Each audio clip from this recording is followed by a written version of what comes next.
All right, Hockey Hot Stove, Volume 4. I'm Coach AP, Coach Bess, and we got a better camera angle today. my knees are no longer in the shot. We did not need that the last time. Yeah, I mean, we were looking at a lot of bone. We were looking at a lot of meniscus. Don't need the knees in there anymore. It's nice. We got a nice, top hat. It's good.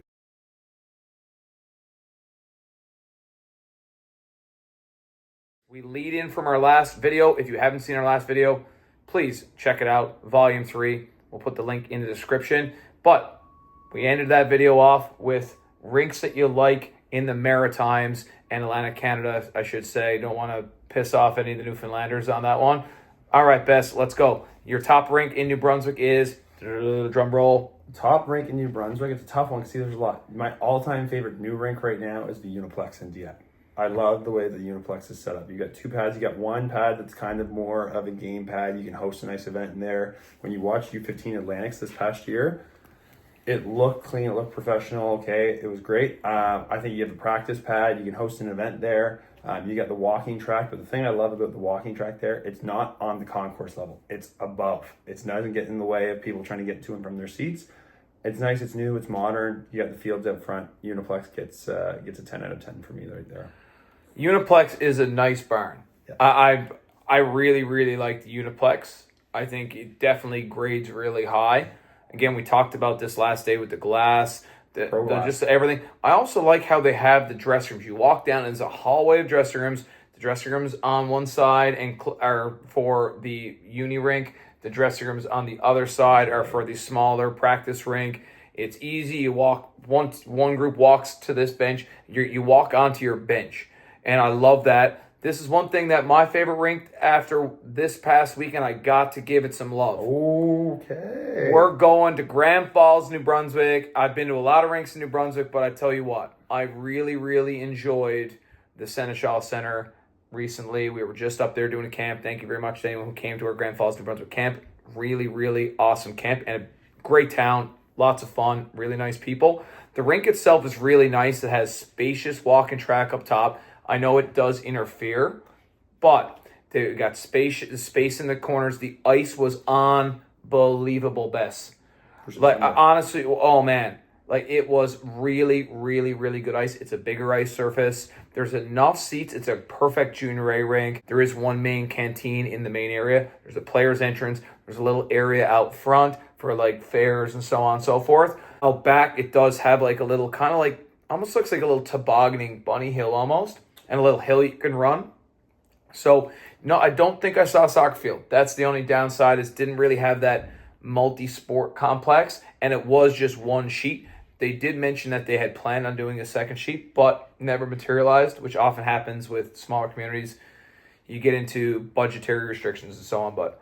Yeah, it's a great rink up there. It's a great setup. I'm thinking now, though, if you go into some of the character barns in New Brunswick, got to shout out to Dr. C.H. Bonnycastle Memorial Arena at Rossi Netherwood School. That is the best ice I've ever skated on, by far.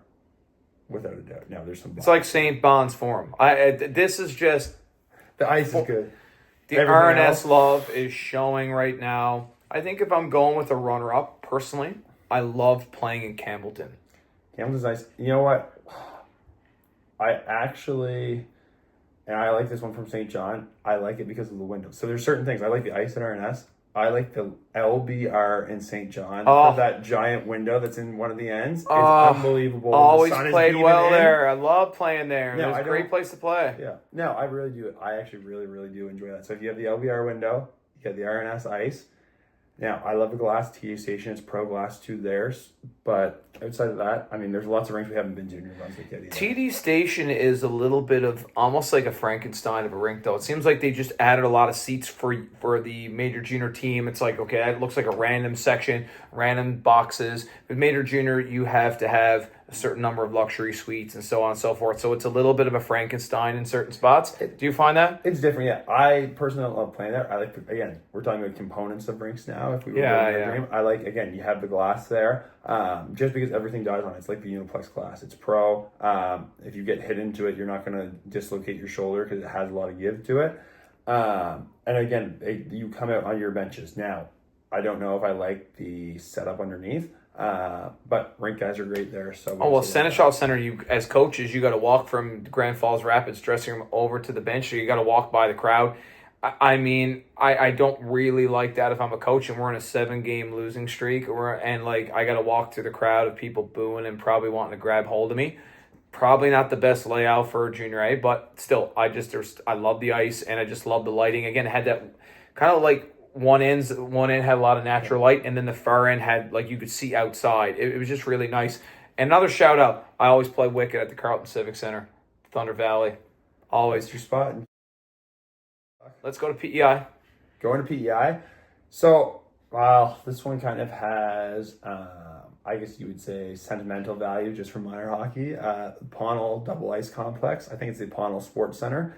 I don't know what it is about that rink. Also like playing well there. I just like you got 2 rinks back to back. Again, you got the one hallway where everything is. Nice little canteen up front. It's just, to me, it's a perfect minor hockey barn when you were there. First of all, shout out to the old Cal Stadium.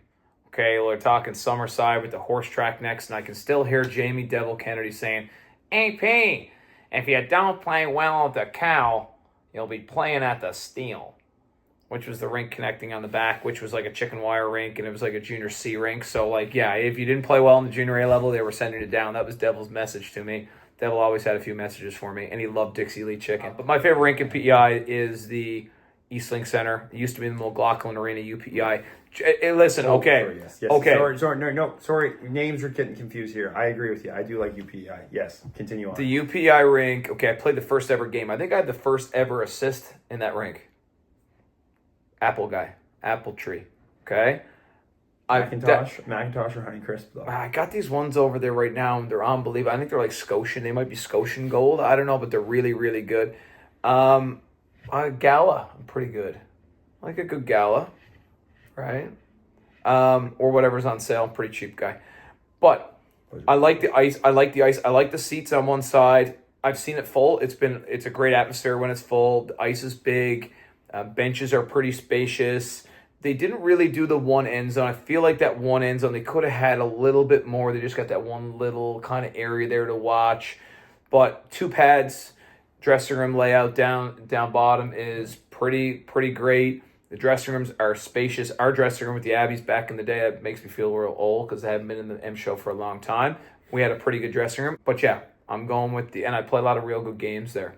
So I'm going UPEI McLaughlin Arena. Lots of advertising down the one side, though. That's kind of like a little tacky. But you gotta do what you gotta do. I do like UPI again. You bring the nostalgia, bring the old hockey schools through there. Don't mind that. Actually, I do not like the Eastlink Center. So no, neither do I. So That's where you went first, and I thought you were going there. I find it's hot. It's really hot in there. I find that the benches don't have a lot of space. I find it's a little bit challenging in there, and the dressing rooms aren't that big. No, I'm not a big fan of that rink. Yeah. I'm not really a big fan of it either. I found it's kind of dingy. Yeah. I don't know what it is. Low ceiling, yeah, right? But yeah. It just feels different. I never really liked that rink. It's kind of out of the way in PEI, too. It's over, like, closer to the water. It's kind of like, I don't know, it's just tucked over by the horse track there, and, like, PEI loves its horse racing, hey? Well, so I was going to brings me to my next rig. Like PEI is the Credit Union Place in Somerset. Oh, beautiful burn! Setup. Oh my goodness gracious! You got the beautiful burn. Connected, you got the big rink. You got the small rink. My only complaint after being there for spring hockey tournament, they could have made the hallway for the small rink dressing rooms a little bit bigger. I just don't really remember it that much because I was only there one time. Because it was when I was going through, it was the Cal. The old Cal, the old burn. Played the Irving Cup there, Sidney Crosby. He put us away in OT. I'm still crying about it. It was a 2-line pass, and 2-line passing wasn't allowed back in hockey back then. Can you imagine, like, hockey now without 2-line passing? Terrible. It'd be awful. Just think about how tight everything used to be. But anyway, let's move into, we'll leave Newfoundland last, Nova Scotia. Nova Scotia, there's a lot of good ones right now. Actually, I really enjoy the way that the Bedford 4-pad, I don't know, it's been the BMO, it's been the RBC, it's been the Greenfoot. Every bank, the Big Five own that place. I like it just because it is so easy to watch hockey there. I think it's a little bit nicer setup than Moncton because it doesn't feel as crowded. Yes, it takes up more space, but that hallway that you walk down, it's not like when you're at the ACC in Moncton and you are like literally pushing through shoulders. There's lots of space. There's, again, rooms to sit outside. You can go stand all the way around the glass. And they got kind of that one bigger rink, but it's nothing fancy. It's just, again, it's just kind of wooden planks that you sit on. For me, that's perfect. You can jam a lot of people in there. It feels full. And again, ice is typically pretty good there. It wasn't great in the spring, but it was also about 27 degrees, which you can't have good ice at that temperature. No. Apologies, not own the rink, sponsor the rink. But I think, yeah, I've coached a lot of games at that building. I've never played at that building. I found the dressing rooms, I like how they were laid out. I also like scouting in that rink because it's a long row and you can just walk down and catch a game. You can stay upstairs, you can just walk down, and everything is like boom, boom, boom, boom, lengthwise. But yeah, I think from a footprint perspective, it does, like everything is out back. The front is just like a subway and like a little kind of area there. And then everything is out back. But yeah, the rinks are pretty generic. There's not a whole lot to them. Not like character. But and I'm okay with that if you're looking at a practice facility. That's pretty well what it is. Yep. I haven't been to the one in Dartmouth at Halifax practice. I haven't been at it. The one in Dartmouth Crossing. I haven't been at it. I like it. Very similar setup to me. I probably played more growing up at the 4-pad in Bedford. So again, I don't mind going to the one in Dartmouth. One of the rinks is Olympic sized. It's a kind of weird setup for seating, which I don't love. But again, it's very, very similar to the one that you would see over in Bedford. I think it's a good model. If you're doing a 4-pad, I think that's the way to do it. Shout out before we keep going on.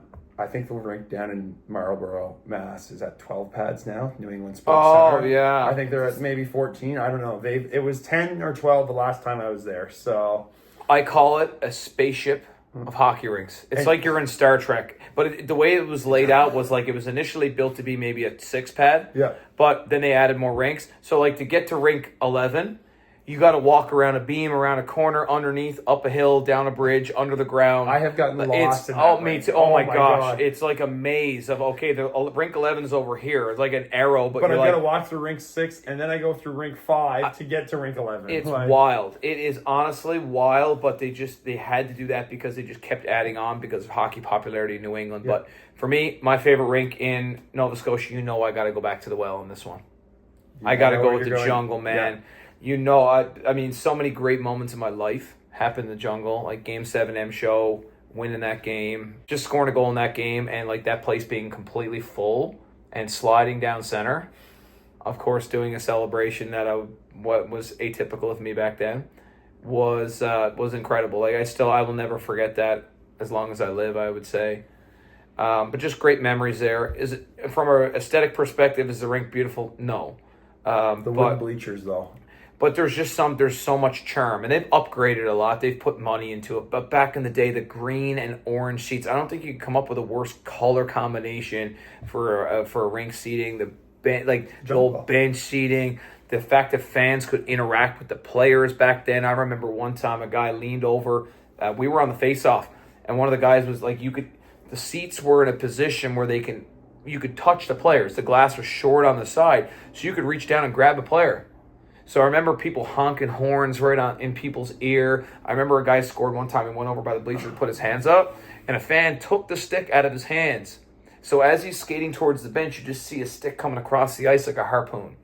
They just scored, but we got the momentum somehow because our fans were just so awesome. And now the building has made a lot of upgrades. You got the high glass all around. It feels more like a pro rink now. And the rink is extended. It's gotten bigger. They added it's a bigger sheet now. Back it was a much smaller rink, and the benches were almost down in the corner. It has that Fenway Park feel. As if you ever play there, the benches on the road team, you're at such a disadvantage because they were almost the D gate in the second period is like down in the far, almost in the corner. It's bad. It's really you're like, wow, this is an adjustment. The bench is a step up too, so you're sitting above, like it's almost like you're at the catbird seat. Unbelievable. And last but not least, let's go Newfoundland and Labrador. Yeah, I guess you're gonna chirp me if I say St. Bon's Forum. No, you can say that this is a safe space. You know what? Actually, for new rinks right now, after spending a lot of time in the Capital Subaru Arena, the CSA, so hear me out here. You can. really- I'm not judging. I'm not judging. Well, I am judging. yeah. I'm not judging. So this is why. Okay.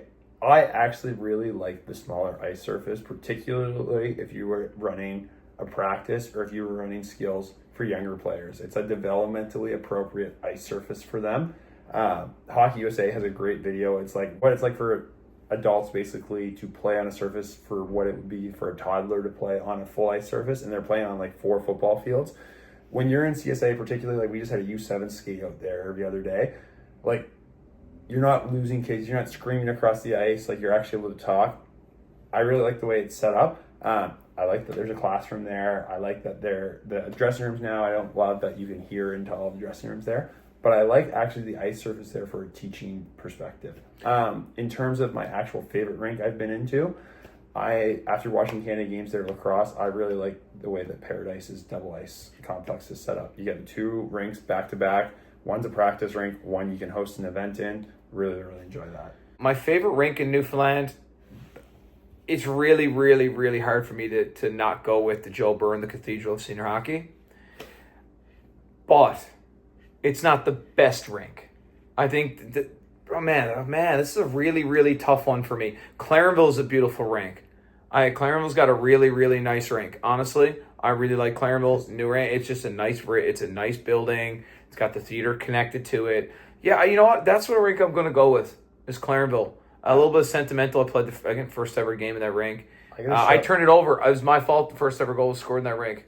Button hook just inside the blue line. Turnover city. Shocking. That's it. But it's a nice ice surface. It's a little bigger. There's enough seating. And the dressing rooms are plenty spacious. It's warm enough. I felt that they have things. Yeah, there's a couple small things that I would have liked to seen differently.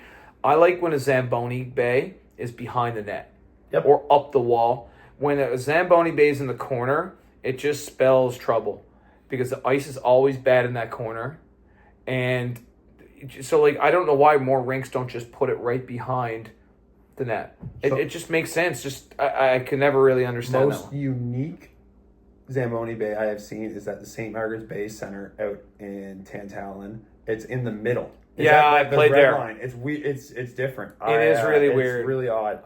I'm with you though. Right behind one of the nets. That's where it needs to be. It's never you never dump it into there. You can't dump it in there. No. So you're not getting any wacky bounces off of there. It's perfectly fine. But yeah, most rinks put it in the corner. It does. I could never understand that one. But yeah, I'll go with Clarenville with a very, very close second, going to the Cathedral, Joe Byrne. Do you have a favorite rink you've been to or played at across outside of? Just been to Madison Square Garden. Okay, that's fair. Oh my gosh, not even close. Every seat is a nice seat in that building. I couldn't believe how nice there's something about the nostalgia, the ceiling where it lights up the Rangers colors, it's only 2-tier. It's not like every other NHL rink now. It's cookie cutter. It's 3 decks. Pretty well every rink in the NHL is the same. It has a different vibe. It only has the 2-tier. You got to go up the escalator to even get to the rink. Yeah. It's really, really unique building. And the history, when you walk around, they did renovations to the concourse. So I was there in February. They did renovations. So like all the history on the walls, like, your Muhammad Ali fights so-and-so in this year, or your Marc Messier in 1994. So like, I love the history. Yep. But yeah, it's just a beautiful rink to watch a game of hockey. Like we sat in the lower bowl, and like there wasn't a bad seat to sit in. Even say we were probably 12 rows up. Absolutely spectacular. You felt like you were right on the ice. Yeah, there's a lot. Like I was just at the Bell Center last year for my first experience there. Just to be in warm-ups, you get the red seats and the atmosphere that you get there. It's special. I'm going to go the U.S. college route, though. When you get into some of those barns and the character that you get in some of those barns. So, like, we were at St. Lawrence last year, and it's like a cathedral in the fact that, like, somebody literally, I think, has to stain the seats, like, wood every single year. Like, it is really low ceiling, but it's a really unique rink to be in. Like being at Maine, I just, like, again... They just got an upgrade, eh? Maine did. They just got a big money upgrade. Big upgrade. Thanks, Alphonse. Anyway, but I really enjoyed watching there too. Just again, atmosphere. I think that makes or breaks some rinks. I think there's a lot, even you look at junior teams that play in really big rinks, that if you played in a little bit smaller rink, all of a sudden your atmosphere is better. People probably like your rink a little bit more. Again, playing in front of a big crowd, it's fun. It feeds into the game a little bit. I think it makes things more intense. So again, when you're playing at St. Lawrence, you've got people right behind your bench, right kind of all over you. Again, you're right at glass level, not interacting so much with the players, but you feel like you right are. So again, it does it for me. The nicest college rink that I've been on the East Coast was Sacred Heart. Really? My goodness, man. Did they just? Is that new one? That's Brand just new. Okay, there. So yeah. the whole one side is a glass facade. So in the fall, when the trees are different colors, Yeah. You see it. it's just a mountain of trees over there. So you're looking at all these beautiful colors. Yeah. And the ice surface is spectacular. It's a lower bowl with boxes, and it's all red. It's got the Sacred Heart mascot out front of the statue. It's oh my goodness, what a beautiful building! Like it's for a team, a D1 team that's trying to grow and trying to progress. What a building to say, hey, this is a recruiting. Like your building in college, it recruits. I feel like your facilities recruit, right? UConn just did one too. Oh yeah, I think UConn just. Everyone's upgrading. I mean, Arizona State got a beautiful rink, but when they first started, oh my goodness, it was at like Brother O'Hare, or it was at like it was at it was like RNS playing at RNS. Honestly, it was a little like playing at Twin Rinks. This was like at first. Castle. Well, we got the M show starting up this week. Yep. What are you thinking? Who's your preseason favorite? I mean, I think you always have Summerside. Summerside's going to be a perennial contender no matter what. I actually am kind of interested to see how Bathurst, now Fredericton, does.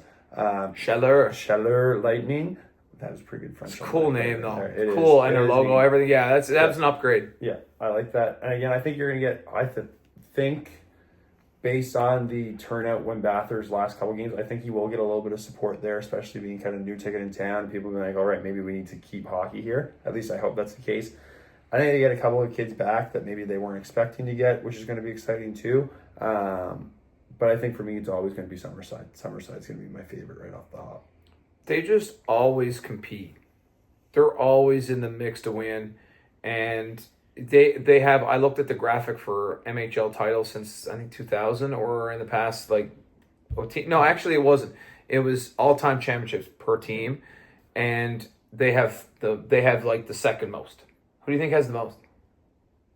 Thank you, Atlantic Puck, by the way. We'll put those guys in the description because they provide some great infographics for nerdy people like myself. Most junior, still an active franchise right now. now. They're still active, and they were always good when I played, and they've always been good. They have a defensive style. My buddies, so Truro were always good. And they just had really defensive teams that always have a 20-year-old goalie from the Q. I think in the Nova Scotia division, though, by PEI and Nova Scotia are in the same division now. But I think that Amherst are going to be right there, too. I know you're thinking, I think that, there's bias. No, but I think that they had a better team last year than they showed. I think they have a solid team again this year. I think they've done a good job building that program. Yeah. I think they're going to be good. I think they could have a couple of players that, if a couple players would commit to them, that are players that might have been major junior, just drops, whatever. If a couple of players that are not there right now that I know could be there, I think they could really be a wagon. And I think they could probably give Summerside. They beat Summerside last year, later in the year, and they were beating them like regularly. So I think that if the coaching staff there can get them on the same page and they can get past the first round, it's like they just have that obstacle. You know how like you get that invisible ceiling? They seem to have that in that franchise. Because last year I had them pick to win, and they made the playoffs. And you're like, okay, they played Truro in the first game, and they absolutely wooled them. It was like 14-1 or something in the first game, and then they lose to them. They lost to, I think it was in 6. So it's just crazy. The last division title was us in 05, 06. So that's a long time. Now, man, that's aging me. But yeah, I'm going to go with Amherst, and whoever wins that division is going to win it all. That's your pick. Okay, I like it. I'm not mad about it. And what else we got on the sheet? I got a sheet. I promise. I got a sheet. Is this pat on the back time? Oh, Barry Horowitz. Pat on the back. H&L. Hockey Newfoundland Labrador. We're patting you on the back today because of your evaluations from HPP. And I'm a big fan of, I've had a few parents send me the evaluations, like, what do you think? Professional looking, it's a document. Not only is it strengths and weaknesses, like a couple of good points, it's pretty accurate. And it's like, how can you do these things? Okay, these are my weaknesses. Well, how do I get them better? A lot of people, they don't know. So, okay, maybe you should practice this more. Maybe we should do this more. And I really do like what they've done. I really, really like it. In the past, you couldn't get feedback or you had to email to get feedback, so not everybody got it, and it wasn't the same. Now it's like structured feedback for anybody that went to main camp. Yeah, I think you're seeing that amongst a lot of the Atlantic Canadian high performance programs now. I know being in New Brunswick, there's access to that too. Sometimes we even we'll use video software where kids can go back and watch their shifts too. I just think you're seeing more and more feedback coming from the provincial programs, which is great. It's what kids are craving. It's what they need. It's what families want too. But I think they're, again, a little bit ahead of the curve on that. So that's the old pat on the back right there. Oh, yeah. H&L, great job. Whoever did those, kudos. I'm sure it was a group of people, or maybe it was just one person acting alone. I don't know. But whoever did it, a couple of the ones that I saw, I gave credit to where credit's due. They were accurate, and they were like, okay, whoever did this, they weren't just throwing a few comments and generic comments. Buzzwords. Yeah, they weren't going that direction. It was like, okay, this is good, and it's great for players now because then I know what they want to see.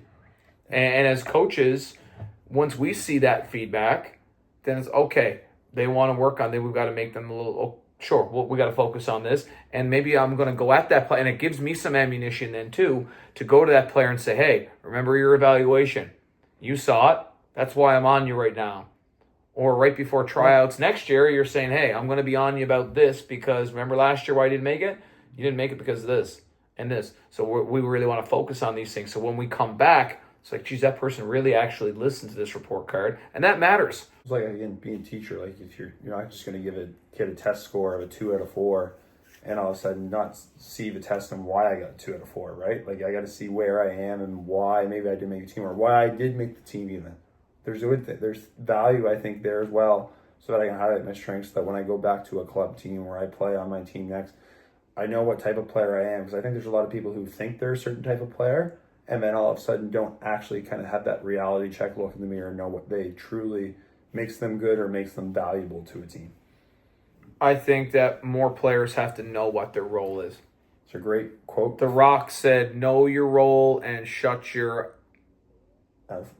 Not even... I don't know. That was actually what he said. And if you smell what The Rock, what AP and Bess are cooking, but I do actually think that the feedback is fantastic. I do really like the feedback. Knowing your role, and let's pivot into that before we go. Yeah. Knowing your role. So many players think they're a scorer.